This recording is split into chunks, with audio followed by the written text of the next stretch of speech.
Olha, o que as entidades colocam aqui. Ao vedar a punição a toda e qualquer irregularidade identificada nas contas dos partidos políticos, a proposta torna absolutamente inócuos os respectivos exames e julgamentos realizados pela Justiça Eleitoral em obediência à Constituição Federal. E eu quero aproveitar que a Janaína Camelo está disponível mais uma vez. Cara de gato, me acompanha até aqui no telão para a gente poder colocar a nossa repórter aqui ao vivo. Janaína Camelo, restituímos aí o teu sinal. Pode trazer agora as tuas informações. Espero que dê certo. Pois é, Evandro, como você estava lendo aí, né, o documento, a gente destacou algumas partes desse manifesto. Ele foi assinado por 50 entidades que representam a sociedade civil, entre eles a Transparência Brasil e também a Coalizão Negra por Direitos. A Associação Contas Abertas também assina esse documento. As entidades vêm, como você já destacou aí, com extrema preocupação, avanço da proposta de anistiar os partidos políticos, alegando que ela poderá comprometer de maneira insanável, nas palavras desses representantes, o aprimoramento da democracia. Escrevem ainda que a PEC estabelece a maior anistia da história aos partidos políticos. A gente lembra, né, como você já disse aí, que a PEC da anistia, ela perdoa os partidos políticos que não repassaram o valor mínimo aí dos recursos públicos às candidaturas de negros e mulheres nas eleições do ano passado. E aí, Evandro, hoje, agora há pouco, o relator da PEC, que é o deputado federal Antônio Carlos Rodrigues, que é do PL, ele apresentou o seu relatório, e aí prevendo diminuir em 50% essa cota mínima que já existia para a candidatura de pessoas negras. Ele justificou que a determinação do STF sobre esse sistema, que estabelece essa cota mínima, ele disse que ela é complexa. E aí esse corte vai simplificar esse sistema que existe hoje. A comissão especial que analisa a PEC da anistia, ela tem reunião marcada para amanhã, às 14 horas, e a previsão é que esse relatório que foi apresentado há pouco seja apresentado, votado, e também a previsão é que seja aprovado, já que essa proposta, a PEC da anistia, ela tem o apoio tanto de parlamentares da direita como de parlamentares da esquerda. E para que essas regras possam começar a valer já a partir das eleições municipais do ano que vem, ela precisa ser aprovada tanto na Câmara dos Deputados como no Senado Federal, no Congresso por inteiro. Evandro, é com você. Informações, viu, Janaína? Eu quero trazer uma outra informação importante aqui para o nosso debate, porque, segundo o documento que foi apresentado pelas entidades, se a anistia englobar tudo, a gente está falando de um valor, pessoal, de 23 bilhões de reais entre 2018 e 2022, que podem englobar fundos partidários e outras questões, e mais de 232 mil prestações de contas que seriam anistiadas, segundo esse documento. Fábio Piperno. Olha, vejam bem, hoje circula pela internet a informação de que o PL, partido do ex-presidente Bolsonaro, vai ter que justificar os gastos aí de mais de 400 milhões de reais na campanha passada, porque ele só conseguiu documentar até agora 41. Então tem digamos, uma inconsistência contábil aí de 400 milhões de reais. Eu peguei o exemplo do PL porque é o que está circulando hoje, mas todos os partidos da direita e esquerda têm esses problemas. Então a lei, na verdade, ela quebra o galho de todo mundo. Então, aquilo que eu disse ontem, então, a gente vai ter a lei eleitoral carimbo, versão 22, carimbo, versão 24, porque todo ano vai mudar. Se é para continuar assim, então que não se tenha lei nenhuma, porque a situação é um absurdo. É uma forma de passar o pano para todo mundo, anistiar gastadores e anistiar muita gente que torrou dinheiro de forma irregular. A Langani é um bofetão na cara da sociedade? É um bofetão. Esse é o país onde não se cumprem as regras do jogo. Isso é um enfraquecimento institucional, isso é um enfraquecimento da democracia. Para que então se tem a lei, se a lei é o tempo inteiro quebrada? Mas isso também não é nada surpreendente, porque é o país que também reescreve a sua história. A gente viu isso com a anulação das provas da Lava Jato. Então tá tudo, enfim, tá tudo nesse pacote chamado impunidade. Eu acho a regra da cota ruim, né? Mas uma vez que existe essa regra, ela deve ser cumprida. Gustavo Segré. É curioso como os políticos conseguem ser governo e oposição para brigar ferrenhamente por algumas questões, mas quando o interesse é político, não tem governista, não tem oposição, estamos todos juntos e misturados. Parte todo mundo pro abraço. Todo mundo, e a foto vai ser celebrar a vitória de uma mini-reforma, PEC, que não é somente uma questão de valores. Você mencionou 23 bilhões, é muito dinheiro. E aí sempre me pergunto, aonde que estão essas promessas de campanha de melhorar a educação, a saúde? O que poderia ser feito com 23 bilhões de reais? Muita coisa. E a gente está falando de dinheiro que é nosso, né? E que patrocina tudo isso ou que deixa de patrocinar, já que essas ações não foram tomadas por esses partidos, foram tomadas, segundo exige a lei. Mas você sabe que aí vem e a gente que paga imposto e que não atrasa no imposto e que tem todos os funcionários registrados, ele dizendo, cara, eu sou um idiota de fazer isso, porque o político tem essa opção de dizer, depois a gente limpa todas as irregularidades de uma forma muito corporativista e aí vem mais. Parece que dentro da proposta, Evandro, estão querendo tirar até a necessidade de colocar o currículo penal, ou seja, antecedentes penais.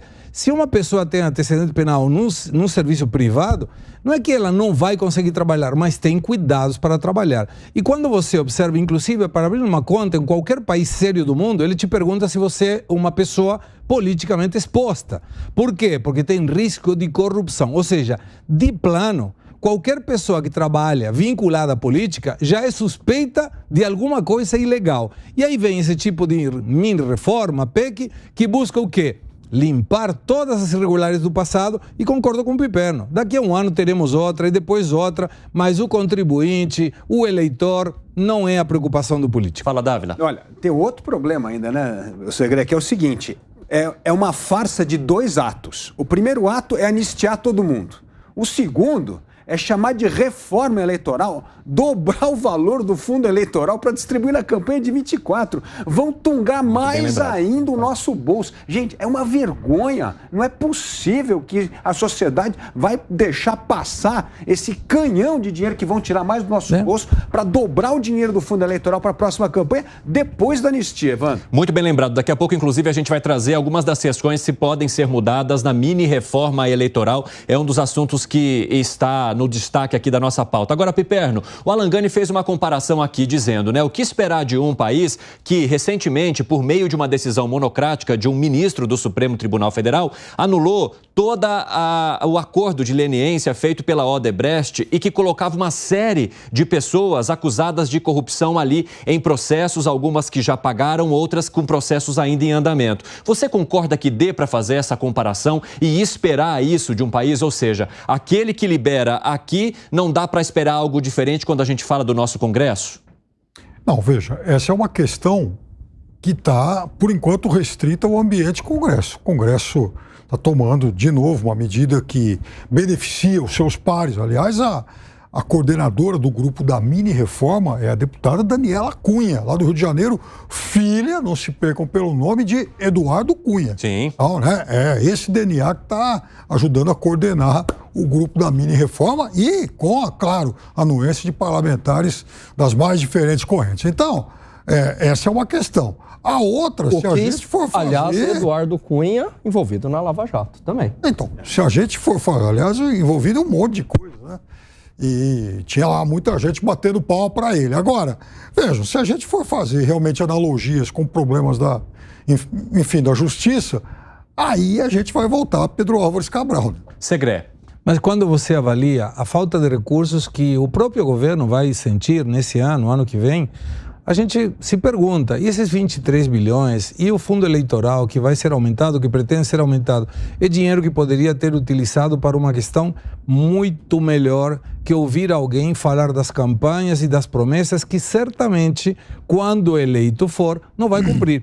Então a gente está pagando para escutar baboseiras de um candidato que não está nem aí com nada e que utiliza o nosso dinheiro e que, se comete alguma irregularidade, esse corporativismo do Congresso vai permitir limpar a barra no futuro para que nada do passado seja questionado. Essas entidades nesse documento, elas questionam um dos itens que são colocados ali em discussão. O que traz esse artigo? Não incidirão sanções de qualquer natureza, inclusive de devolução e recolhimento de valores, vamos aqui na fechadinha, multa ou suspensão do fundo partidário e do Fundo Especial de Financiamento de Campanha, nas prestações de contas de exercício financeiro e eleitorais dos partidos políticos que se derem anteriormente à promulgação desta alteração de emenda constitucional. E essas entidades colocam justamente que esse trecho traz muita dúvida. Vai ser perdoado tudo antes? Vai ter um período? Qual que é o valor que isso pode trazer? E aí essa estimativa de 23 bilhões de reais só em relação a isso aqui, fora as outras questões que são apresentadas também.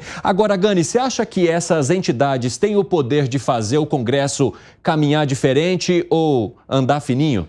Muito difícil, né? Porque o que a gente vê é que quando o Congresso ele quer defender alguma bandeira do seu interesse e uma bandeira fisiológica que significa mais recursos para todos os parlamentares, aí há uma união de interesse, seja da esquerda, seja da direita, e quem acaba pagando o pato é sempre a mesma turma, né? É a mesma turma que paga o imposto sindical, é a mesma turma que vai pagar o aumento da carga tributária com a reforma tributária, é a mesma turma que já paga impostos, é a mesma turma que tem que pagar associação de classe para poder trabalhar, é a mesma turma de sempre que sustenta esse sistema. Agora, Dávila, além de você ser um cientista político, você também tem um partido, você lida com essas questões, você conhece esse bastidor. Há uma dificuldade muito grande em fazer, por mais que existam cobranças, que esses partidos possam mudar o rumo dessa caminhada depois da repercussão negativa envolvendo uma possível superanistia?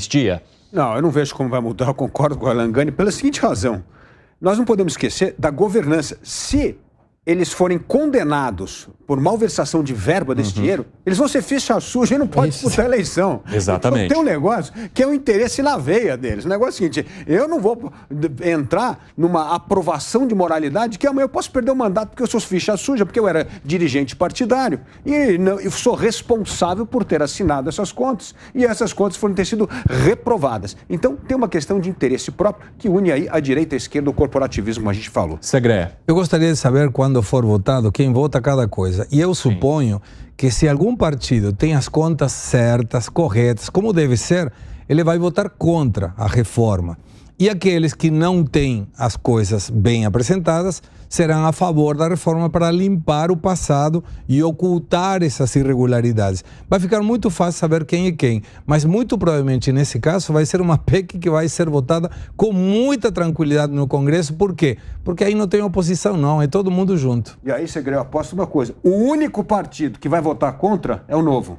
Esperemos que é o único. Os outros estão tudo com o rabo preso. Você concorda, Piperno? Veja, o Novo ele tem 3 parlamentares, ele tem 3 deputados, né? Então é claro que, como o pessoal que sempre também ele tomou caminhos contrários até mesmo aos demais partidos, porque ele era pequenininho, então ele também, né, não influenciava muito no jogo.